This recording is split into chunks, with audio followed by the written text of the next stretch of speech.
Kaum muslimin, jamaah salat Jumat rahimakumullah. Tujuan dari kehidupan kita ini mungkin sering kita ucapkan di dalam doa kita. Setiap kali kita berdoa mungkin kita tidak pernah lupa mengucapkan Rabbana atina fid dunya hasanah wa fil akhirati hasanah wa qina azabannar. Ya Allah, berikanlah aku keselamatan hidup di dunia. Berikanlah aku kesejahteraan hidup di dunia. Berikanlah kesejahteraan dan keselamatan bagiku hidup di akhirat. Dan jauhkanlah aku dari azab neraka. Menandakan bahwa kita ingin hidup senang, ingin hidup tenang, dan pada saatnya kelak, pada saat kita meninggalkan dunia ini, kita dalam keadaan husnul khotimah, mendapatkan nikmat-nikmat kubur, yang mana nikmat kubur itu disebutkan dengan min riyadil jinan, dari taman-taman surga. Oleh sebab itu pada kesempatan ini khatib ingin mengingatkan kepada kita, setidaknya di dalam hadis Rasulullah Sallallahu Alaihi Wasallam ada 3 golongan manusia yang akan menjadi penghuni surga itu.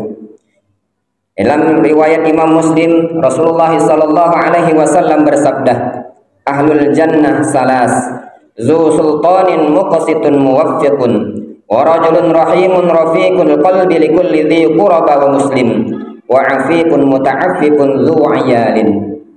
Yang artinya penghuni surga itu ada 3 golongan.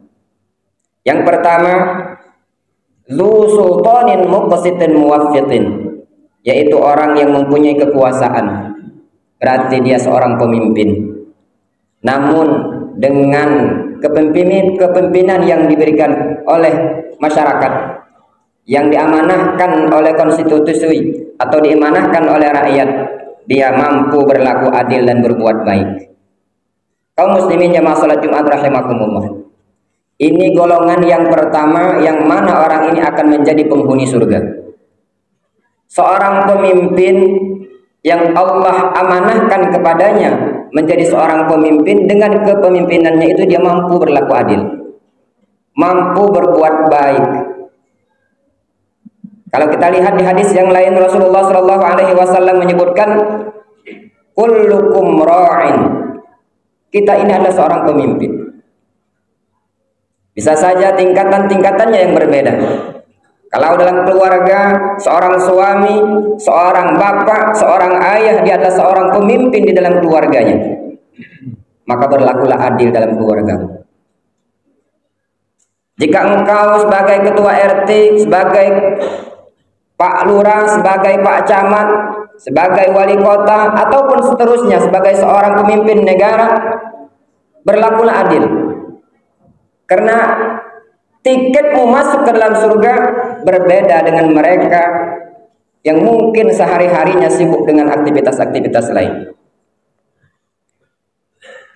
Seorang pemimpin dengan dia adil kepada rakyatnya, adil kepada bawahannya, maka dia sudah mendapatkan tiket surga. Tanpa perlu dia malam-malam bangun tahajud, tanpa perlu dia malam-malam membaca Al-Quran, tanpa perlu dia melakukan sholat-sholat sunnah, ibadah-ibadah sunnah, puasa-puasa sunnah. Cukup dia berlaku adil terhadap rakyatnya, maka dia sudah mendapatkan tiket surga itu. Ini kedengarannya mungkin mudah, tetapi prakteknya begitu susah. Mana bisa kita lihat saat ini? Begitu banyak pemimpin-pemimpin kita. Indonesia Raya, begitu banyak wali kotanya, begitu banyak gubernurnya. Tetapi terkadang negara yang memiliki sumber daya alam yang begitu melimpah, yang begitu banyak, tapi mungkin bisa kita lihat di berita-berita, masih banyak rakyat-rakyat miskin. Ini menandakan bahwa pemimpinnya belum mampu untuk berlaku adil terhadap rakyatnya. Padahal ibadahnya seorang pemimpin itu, ibadahnya seorang hamba biasa seperti kita ini, 60 tahun kita beribadah kepada Allah, tidak akan mampu menandingi sehari seorang pemimpin mampu berlaku adil. Kenapa? Karena kebijakan-kebijakan seorang pemimpin akan memberikan kemaslahatan, memberikan sesuatu yang berdampak positif bagi rakyatnya. Tetapi sebaliknya, seorang pemimpin yang zalim, mereka akan pertama kali dimasukkan oleh Allah Subhanahu wa taala dalam neraka. Nauzubillah. Kaum muslimin jamaah salat Jumat rahimakumullah. Kemudian yang kedua, siapa yang akan masuk ke dalam surga itu? Yang kedua adalah wa rajulun rahimun rafiqul qalbi likulli dzi qurba wa muslimin. Orang yang memiliki hati yang penyayang. Hatinya penuh dengan kasih sayang, penuh dengan naungan rahmat dari Allah Subhanahu wa taala. Kita lihat bagaimana Rasulullah Shallallahu alaihi wasallam memberikan contoh kepada para sahabatnya. Rasulullah Shallallahu alaihi wasallam dikisahkan dia memiliki cucunya yang bernama Hasan dan Husain. Pada saat dia bermain dengan cucu-cucunya, tidak sekali dan dua kali Rasulullah memeluk dan menciumnya. Sehingga para sahabat yang lain bertanya kepada Rasulullah, "Ya Rasulullah, saya di rumah juga memiliki cucu, tetapi saya tidak pernah menciumnya." Apa kata Rasulullah Shallallahu alaihi wasallam? Orang yang memiliki kasih sayang, ar-rahimu man fil ardi yarhamukum man fis sama. Orang yang berkasih sayang, menebarkan kasih sayang di muka bumi, maka dia akan dikasih sayang oleh makhluk-makhluk langit. Ini contoh yang sangat kecil, yang sangat sederhana. Coba kita lihat di dalam kehidupan kita bermasyarakat. Indonesia sudah merdeka 80 tahun. Terkadang kita sesama umat muslim masih gontok-gontokan. Karena berbeda paham, karena berbeda keyakinan, bahkan kita menyalahkan saudara-saudara kita seiman. Ini menandakan bahwa kita tidak memiliki kasih sayang di antara kita. Padahal jika kita ingin bersyukur dengan merdekanya Indonesia Raya ini, merdekanya kita setelah 80 tahun ini, bagaimana bentuk syukur kita itu?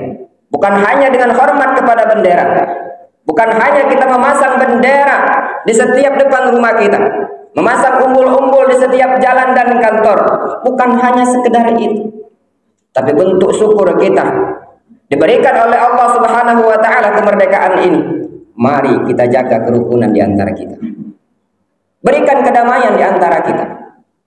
Memiliki tetangga, jangan sampai lisan kita menyakiti tetangga kita. Diberi kekuasaan, jangan sampai tangan kita memberikan tanda tangan yang mana itu menyengsarakan rakyatnya. Ini menandakan bahwa mereka tidak memiliki kasih sayang.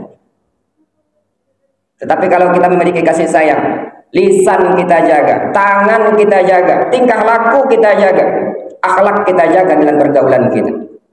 Ini bentuk rasa syukur kita terhadap kemerdekaan kita. Jaga kerukunan di antara kita.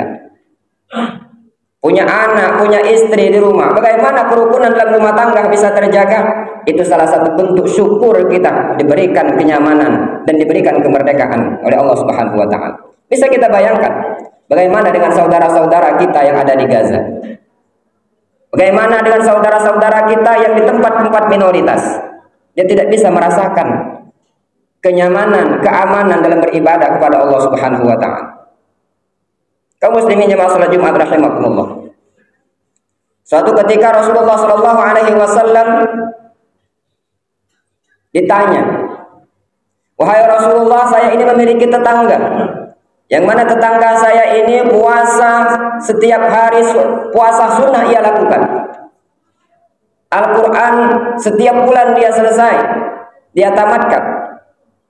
Zikir dia lakukan. Semua ibadah-ibadah sunnah ia lakukan, bukan hanya yang wajib.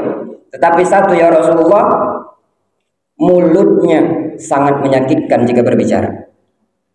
Lalu apa kata Rasulullah SAW? "Hiya binnar." Orang ini di neraka, kata Rasulullah. Dia tidak memiliki kasih sayang di antara saudara-saudaranya, di antara tetangga-tetangganya, karib kerabatnya. Hanya fokus beribadah kepada Allah Subhanahu wa taala, menjaga hubungannya kepada Allah Subhanahu wa taala, tetapi dengan sesama umat manusia sering menyakiti. Lalu apa kata Rasulullah? Hiya binnar. Kaum muslimin jemaah salat Jumat rahimakumullah. Oleh sebab itu, jangan kita berfokus ibadah ritual kita secara individual kepada Allah Subhanahu wa taala. Tapi mari kita jaga kerukunan di antara kita. Jangankan hanya sesama muslim, kepada mereka non muslim pun kita harus selalu menjaga kerukunan. Itu salah satu bentuk syukur kita mendapatkan kemerdekaan yang mana kita isi telah 80 tahun kita menikmati kemerdekaan itu. Berikutnya, mereka yang masuk dalam penghuni surga itu adalah wa'afifin muta'afifun lu'ayalin, orang yang menjaga kehormatan diri dan tidak meminta-minta, padahal dia memiliki tanggung jawab dan kesusahan dalam hidupnya. Ini golongan yang ketiga. Orang yang memiliki kesusahan dalam hidup. Saya yakin kita semua pernah susah dalam hidup ini. Tetapi pada saat kita di titik terendah hidup kita, kita tidak meminta-minta kepada orang lain. Kita tidak mengemis-ngemis kepada sesama makhluk. Dan kita selalu menjaga jangan sampai apa yang kita dapatkan itu yang diharamkan oleh Allah Subhanahu wa taala. Jemaah Jumat rahimakumullah. Demikianlah khutbah kita pada kesempatan kali ini. Semoga Allah Subhanahu wa taala selalu menjaga kita, memberikan taufik dan hidayah kepada kita. Dari tiga golongan itu tadi, mungkin kalau sebagai pemimpin kita bukan pemimpin dalam tingkat yang lebih tinggi, kita atur atau kita adil dalam rumah tangga kita. Kemudian milikilah sifat kasih sayang di antara kita. Dan yang ketiga, pada saat kita dalam keadaan terperosok, kita dalam terpuruk dalam kehidupan ini, dalam titik terendah kehidupan kita, jangan sampai kita mengeluh kepada manusia, tapi mengeluhlah kepada Allah Subhanahu wa taala. Semoga kita termasuk dalam golongan-golongan penghuni surga ini. Amin amin ya rabbal alamin.